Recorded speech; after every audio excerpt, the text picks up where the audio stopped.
41 number श्लोक में अब आगे के 2 श्लोकों में अर्जुन भगवान से प्रार्थना करते हुए क्षमा मांगते हैं। तो उन्होंने स्वीकार कर लिया कि आप ही सब कुछ हो, तो अब वो क्षमा मांग रहे हैं अर्जुन भगवान से। तो क्या कहते हैं? सखेति मत्वा प्रसभयुक्तम् हे कृष्ण हे यादव हे सखेति अजानता महिमानं तवेदं मया प्रमादात् प्रणयेन वापि यच्चावः सत्कृतोऽसि विहारशय्यासन् भोजनेषु एकोऽथवाप्यच्युतत्समक्षं तत्क्षाम्ये त्वामहम् अप्रमेयम्। कि आपकी इस महिमा को ना जानते हुए मेरे सखा हैं ऐसा मानकर मैंने प्रमाद से अथवा प्रेम से भी हठ पूर्वक बिना सोचे समझे हे कृष्ण हे यादव हे सखे इस प्रकार जो कुछ कहा है, और हे अच्युत हंसी दिल लगी में चलते फिरते सोते जागते उठते बैठते खाते पीते समय अकेले अथवा उन सखाओं कुटुंबियों आदि के सामने मेरे द्वारा आपका जो कुछ तिरस्कार या अपमान किया गया है, हे अप्रमेय स्वरूप वह सब आपसे मैं क्षमा करवाता हूँ, अर्थात आपसे क्षमा मांगता हूँ।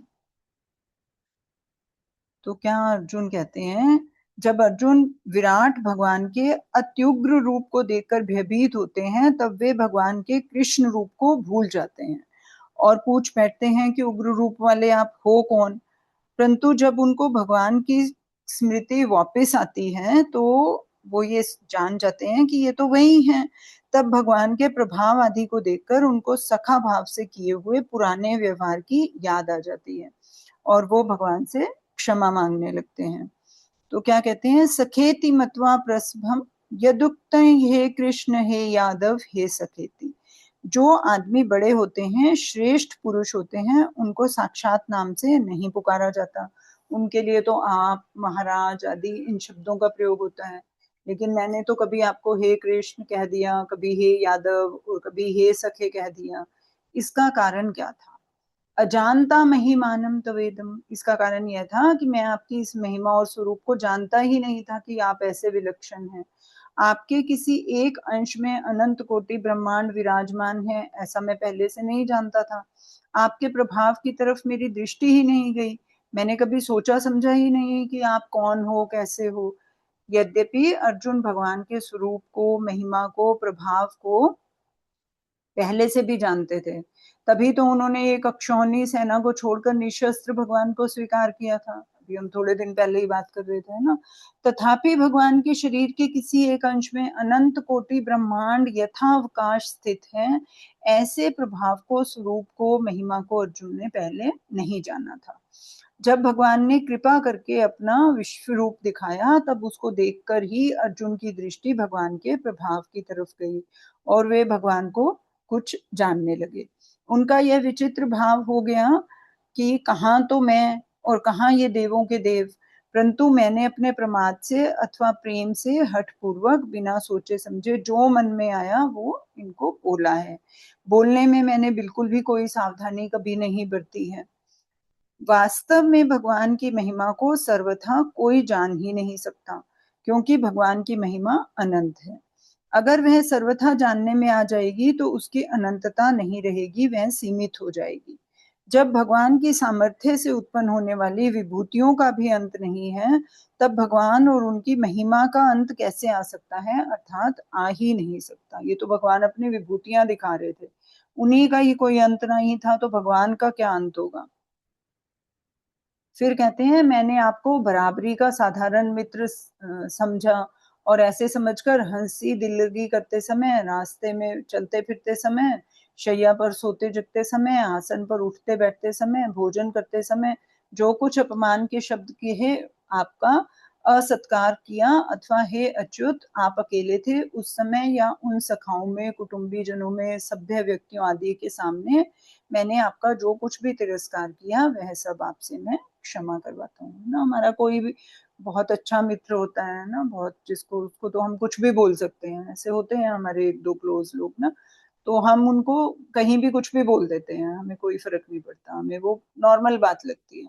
तो ऐसे ही अर्जुन भी श्री कृष्ण को अपना सखा मानते थे, तो उस सखा समझकर कुछ भी हँसी-मज़ाक, कुछ भी किसी के सामने कुछ भी बोल दिया, कुछ भी कह दिया, तो उसमें कु कई बारी वो अपमान के शब्द भी होते हैं ना, मज़ाक में कुछ ऐसा भी कहा जाता है कि वो बहुत ऐसा मानपूर्वक शब्द नहीं होते, लेकिन फिर भी क्योंकि मित्र होते हैं तो सब सहन होता है उसके अंदर, उसमें कोई बुरा नहीं मानता।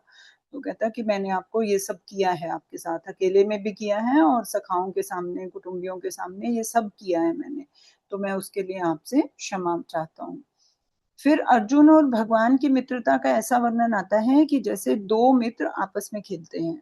ऐसे ही अर्जुन भगवान के साथ खेलते थे, कभी स्नान करते तो अर्जुन हाथों से भगवान के ऊपर जल फेंकते और भगवान अर्जुन के ऊपर, कभी अर्जुन भगवान के पीछे दौड़ते तो कभी भगवान अर्जुन के पीछे दौड़ते, दोनों कभी आपस में हँसते-हँसाते, कभी दोनों परस्पर अपनी-अपनी विशेष कलाएँ दिखाते, कभी भगवान सो जाते तो अर्जुन कहते तुम इतने फैल कर सोए हो, क्या दूसरा कोई नहीं सोएगा क्या? तुम अकेले ही हो क्या? कभी भगवान आसन पर बैठ जाते तो अर्जुन कहते हैं आसन पर तुम अकेले ही बैठोगे क्या? और किसी को बैठने नहीं दोगे? अकेले ही आधिपत्य जमा लिया है, ज़रा एक तरफ तो खिसको। तो इस प्रकार अर्जुन भगवान के साथ बहुत ही घनिष्ठता का व्यवहार करते थे। अब क्या हुआ अर्जुन उन बातों को याद करके कहते हैं कि हे भगवान मैंने आपके ना जाने कितने-कितने तिरस्कार किए हैं, मुझे तो सब याद भी नहीं है। यद्यपि आपके मेरे तिरस्कारों की तरफ आपका ख्याल नहीं गया, तथापि मेरे द्वारा आपके बहुत से तिरस्कार हुए हैं, इसलिए मैं अप्रमेय स्वरूप आपसे सब तिरस्कार क्षमा करवाता हूँ। भगवान को अप्रमेय कहने का तात्पर्य है कि दिव्य दृष्टि होने पर भी आप दिव्य दृष्टि के अंतर्गत नहीं आते हैं। इसमें जो श्लोका में महिमानम तव इदम आया है, तो इदम पद महिमानम का विशेषण नहीं है, क्योंकि महिमानम पद पुल्लिंग में आया है और इदम जो है वो नपुंसक लिंग में, अगर हम इसकी संस्कृत की व्याकरण के हिसाब से देखें तो। अतः यहाँ इदम का अर्थ स्वरूप लिया गया है। इस दृष्टि से महिमानम तब इदम का अर्थ हुआ कि आपकी महिमा और आपका स्वरूप, जो अभी जो प्रकट हो रहा है वो स्वरूप। फिर अर्जुन कहते हैं कि भगवान श्री कृष्ण के साथ सोने, बैठने, घूमने, बातचीत करने और भोजन आदि करने में मेरा उनका ऐसा सहज स्वभाव हो गया था कि मैं कभी उनको हे सखे तुम बड़े सच बोलने वाले हो, है ना? ऐसा कहकर आक्षेप भी करता था। कई बार हम ऐसे व्यंग करते हैं ना किसी को, सार्केज़्म, कि बड़ा सच बोलते हो तुम तो, है ना? कोई झूठ बोल रहा हो तो हम ऐसा व्यंग मारते हैं उसके ऊपर। परंतु वे महात्मा प्रभु अपने बड़प्पन के अनुसार मुझ कुबुद्धि के उन समस्त तिरस्कारों को वैसे ही सहा करते थे, जैसे सखा अपने सखा के या पिता अपने पुत्र के तिरस्कार को सहा करता है। ना ऐसा भागवतम में कहा गया है कि श्री कृष्ण ऐसे ही, उसको टॉलरेंस उनकी ऐसी थी जैसे एक फ्रेंड की होती है, या तो फ्रेंड की होती है या पिता की पुत्र के लिए होती है कि कुछ भी करते हैं तो वो सह ही जाते हैं, जो बड़े होते हैं, फादर होता है ना, या बहुत अच्छा फ्रेंड हो। तो इसी तरह अर्जुन कहते हैं कि मेरे शब्दों को आप सह जाते थे। फिर परिशिष्ट भाव क्या है? अर्जुन का भगवान के साथ सखा भाव था, पर भगवान के ऐश्वर्य को देखने से वे अपना सखा भाव भूल जाते हैं और भगवान को देखकर आश्चर्य करते हैं, भयभीत होते हैं। उनके मन में यह संभावना ही नहीं थी कि भगवान ऐसे हैं।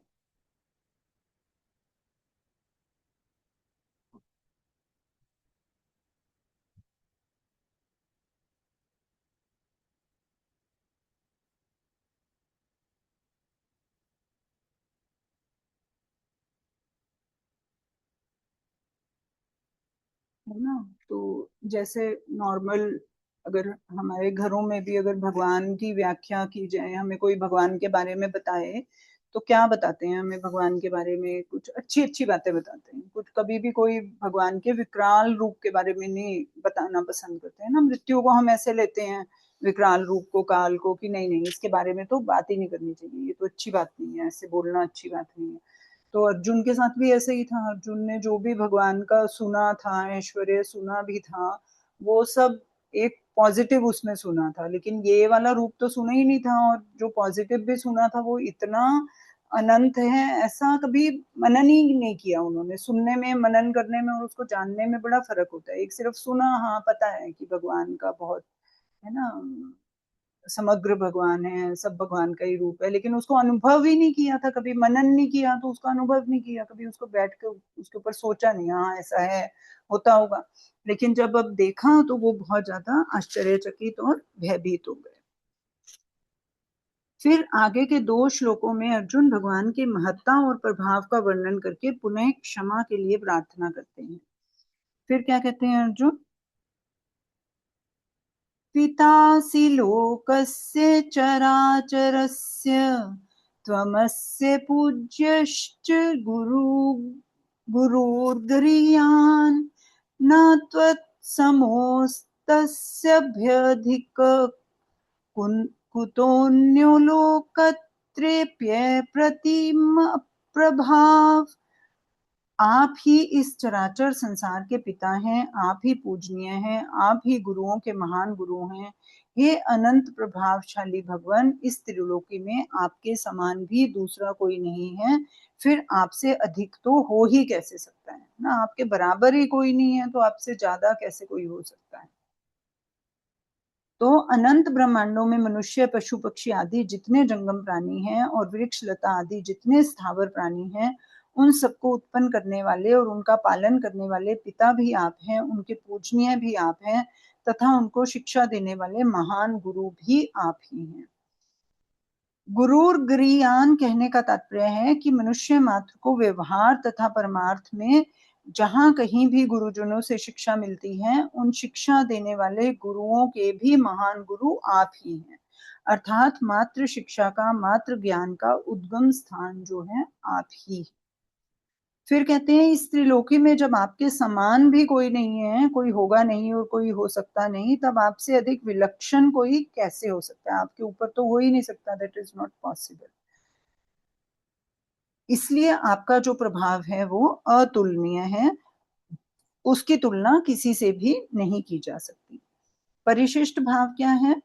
अर्जुन लौकिक दृष्टि से संसार की सत्ता को लेकर कहते हैं कि इस त्रिलोकी में आपके समान भी दूसरा कोई नहीं है, फिर अधिक कैसे हो सकता है? परंतु वास्तविक दृष्टि से जब भगवान के सिवाय और कुछ है ही नहीं, तो फिर उसमें समान और अधिक कहना बनता ही नहीं है ना। अगर हम ये बोल रहे हैं कि भगवान ही है, ओनली गॉड इज ना, नथिंग एल्स इज, तो फिर क्या कंपैरिजन तो खत्म ही हो गया ना। ना बराबरी का कंपैरिजन हुआ, ना अच्छा होने का कंपैरिजन हुआ, ना कम होने का कंपैरिजन हुआ। There is no comparison because only one is, है ना।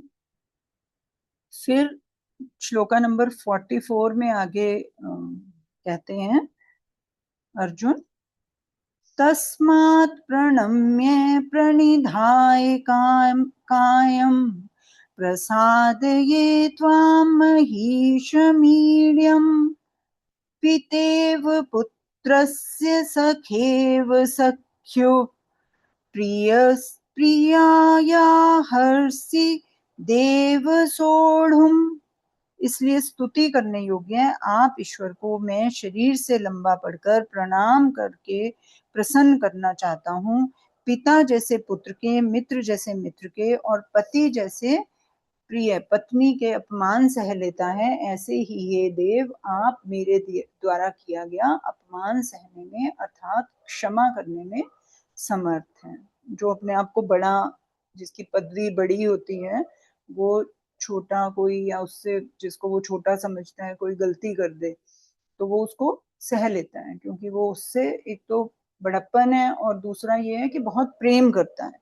तो वो कहता है जैसे पुत्र जो है, पिता जो है पुत्र को बहुत प्रेम करता है, मित्र मित्र को प्रेम करता है, या कोई पति अपनी पत्नी को बहुत प्रेम करता है, तो वो उस प्रेम वश होकर जो है उनकी कुछ गलत बातों को भी सह लेते हैं।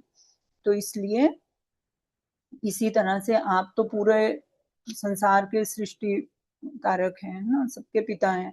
तो आप मेरे द्वारा किया गया जो है अपमान है उसको सहन करने में मतलब सह की लिया मतलब कुछ उसकी प्रतिक्रिया नहीं की, तो उसको एज इट इज लेकर मुझे क्षमा करने के लिए आप जो सक्षम है। तो क्या कहते हैं, आप अनंत ब्रह्मांडों के ईश्वर हैं, इसलिए सबके द्वारा स्तुति करने योग्य आप ही हैं।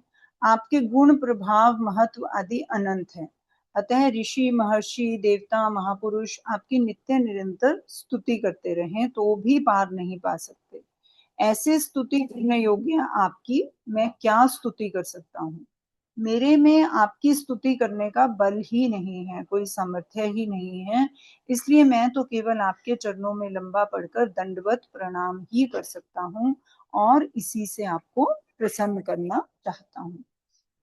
फिर कहते हैं किसी का अपमान होता है तो उसमें तीन कारण होते हैं, या तो प्रमाद से असावधानी से कर दें, है ना, हमने ध्यान ही नहीं दिया, या हंसी दिल लगी विनोद में ख्याल ना रहने से हो जाए, और अपनेपन की घनिष्ठता होने पर रहने वाले का महत्व ना जानने से। ऐसे भी हो जाता है ना कि हमारी इतनी घनिष्ठता है कि हम अपने साथ में रहने वाले का महत्व ही नहीं जानते।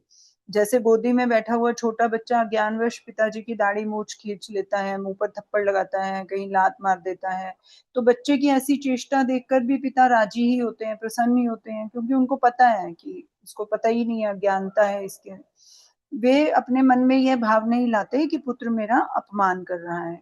मित्र मित्र के साथ चलते फिरते उठते बैठते आदि समय चाहे जैसा व्यवहार कर ले, चाहे जैसा भी बोल दे, जैसे तुम बड़े सत्य बोलते हो जी, तुम तो बड़े सत्य प्रतिज्ञ हो, अब तो तुम बड़े आदमी हो गए हो, अब तो तुम बहुत अभिमान करने लग गए हो, आज तो मानो तुम राजा ही बन गए हो, कुछ भी बोलते रहे आदि। पर उसका मित्र इन बातों का कोई ख्याल नहीं करता, वो सुनता ही नहीं है। वह तो यही समझता है कि हम बराबरी के मित्र हैं, ऐसी हंसी दिल्लगी तो होती ही रहती है।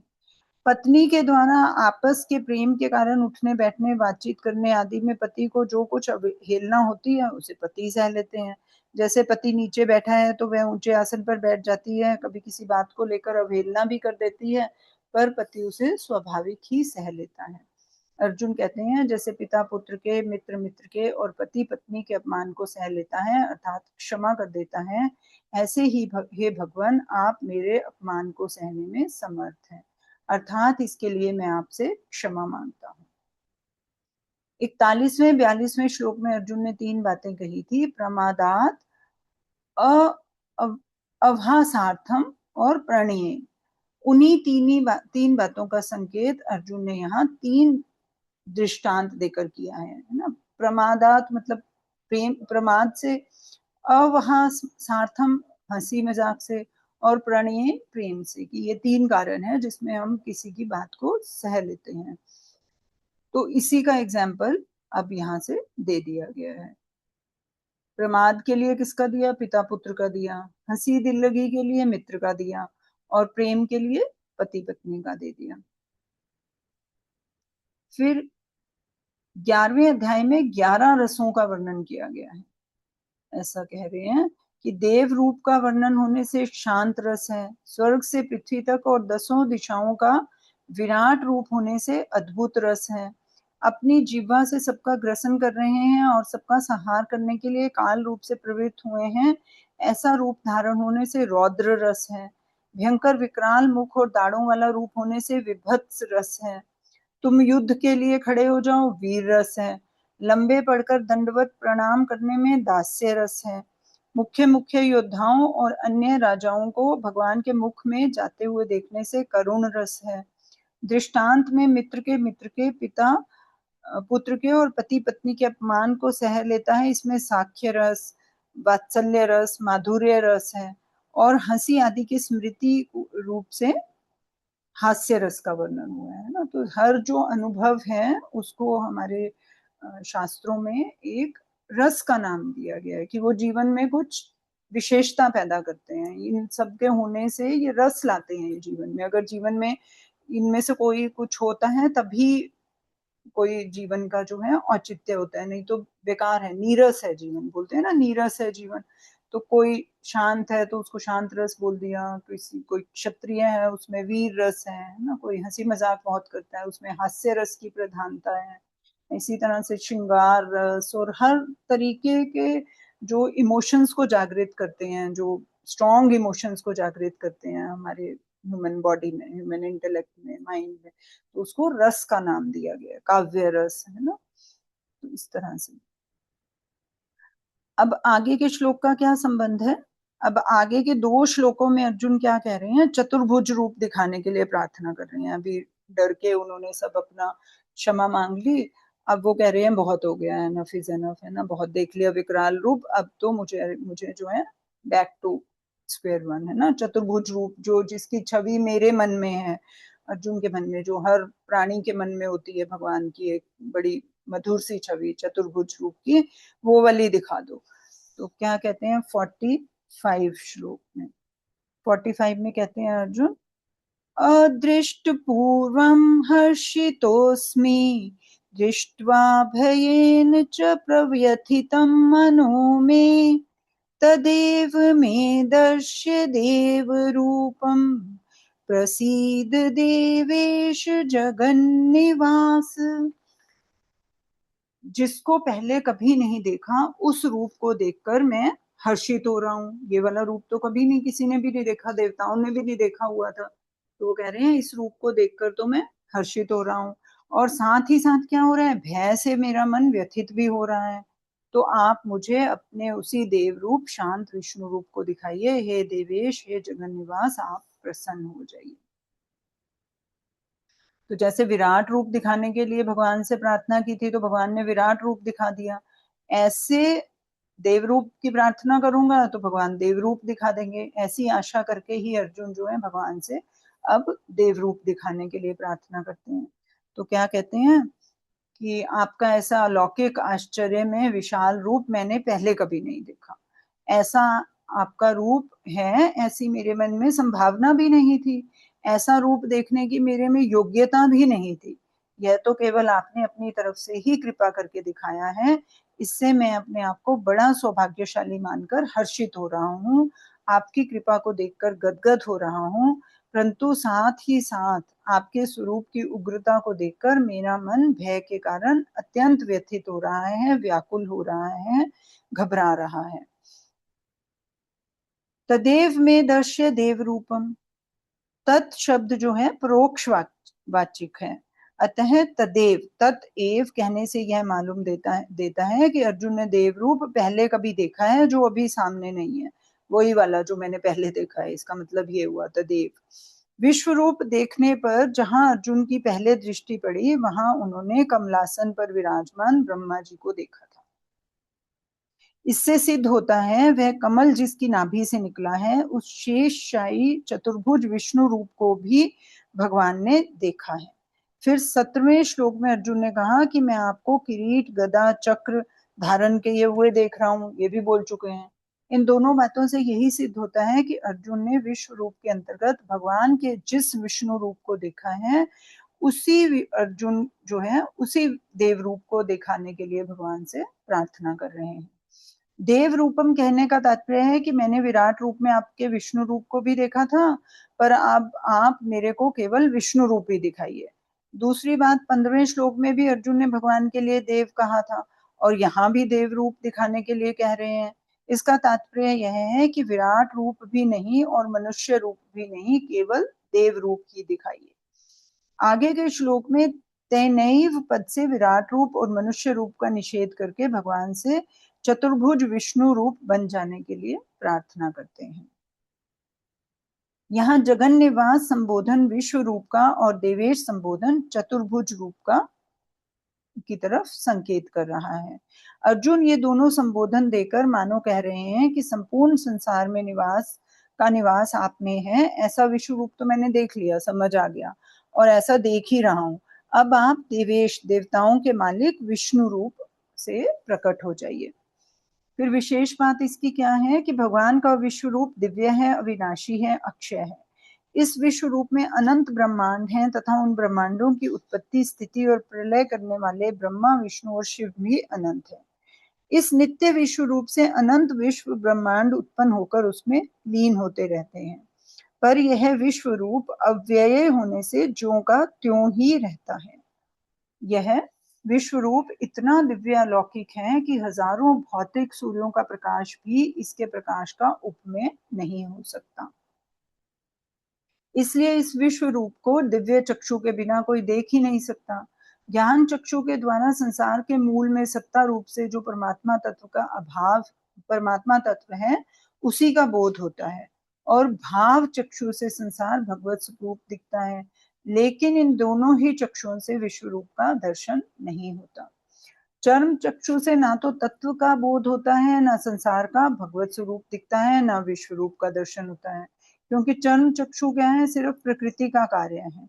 इसलिए चर्म चक्षु से प्रकृति के स्थूल कार्य को ही देखा जा सकता है।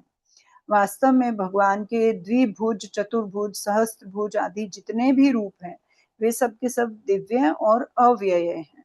इसी तरह भगवान के सगुण निराकार, निर्गुण निराकार, सगुण साकार आदि जितने रूप हैं, वो सब भी दिव्य और अव्यय ही हैं। माधुर्य लीला में तो भगवान द्विभुज रूप में ही रहते हैं, परंतु जहां अपना कुछ ऐश्वर्य दिखलाने की आवश्यकता होती है, वहां भगवान पात्र, अधिकार, भाव आदि के भेद भेद से अपना विराट रूप भी दिखा देते हैं। जैसे भगवान ने अर्जुन को मनुष्य रूप में प्रकट हुए अपने द्विभुज रूप शरीर के किसी अंश में विराट रूप दिखाया। भगवान में अनंत, असीम ऐश्वर्य, माधुर्य, सौंदर्य, औदार्य आदि दिव्य गुण। उन अनंत दिव्य गुणों के सहित भगवान का विश्व रूप है। भगवान जिस किसी को ऐसा विश्व रूप दिखाते हैं, पहले उसे दिव्य दृष्टि देते हैं। दिव्य दृष्टि देने पर भी वह जैसा पात्र होता है, जैसी योग्यता होती है, जैसी रुचि वाला होता है, उसी के अनुसार भगवान उसको अपने विश्व रूप के स्तरों का दर्शन कराते हैं।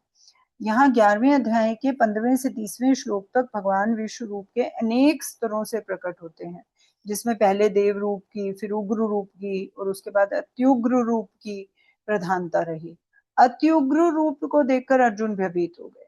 तब भगवान ने अपने दिव्याति दिव्य विश्व रूप के स्तरों को दिखाना बंद कर दिया, अर्थात अर्जुन के भयभीत होने के कारण भगवान ने अगले रूपों के तो दर्शन ही नहीं कराए उसके बाद के। तो तात्पर्य है कि भगवान ने दिव्य विराट रूप के अनंत स्तरों में उतने ही स्तर अर्जुन को दिखाए जितने स्तरों को दिखाने की आवश्यकता थी और जितने स्तर देखने की अर्जुन में योग्यता थी। वहीं तक पहुंचकर वो बस हो गए। उन्होंने बोला कि नहीं, अभी मुझे आगे और नहीं देखना, क्योंकि योग्यता ही उतनी थी, पात्रता ही उतनी थी, उनकी बुद्धि में उसको देखने की, सहने की क्षमता ही उतनी थी, है ना। तो अब 46 नंबर श्लोक का हम कल करेंगे। उसके बाद जो है भगवान अर्जुन के उत्तर देंगे, उसका जो भी उसका भय है उसको दूर करने के लिए भगवान अपना चतुर्भुज रूप दिखाएंगे और उसको शांत करेंगे। यहाँ तक किसी को कुछ ऐड करना है?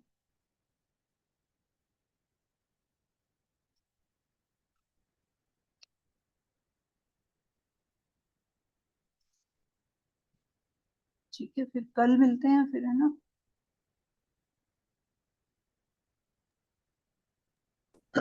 ठीक है, कल मिलते हैं जी। जय गुरुदेव। जय गुरुदेव। ओके जी, जय गुरुदेव।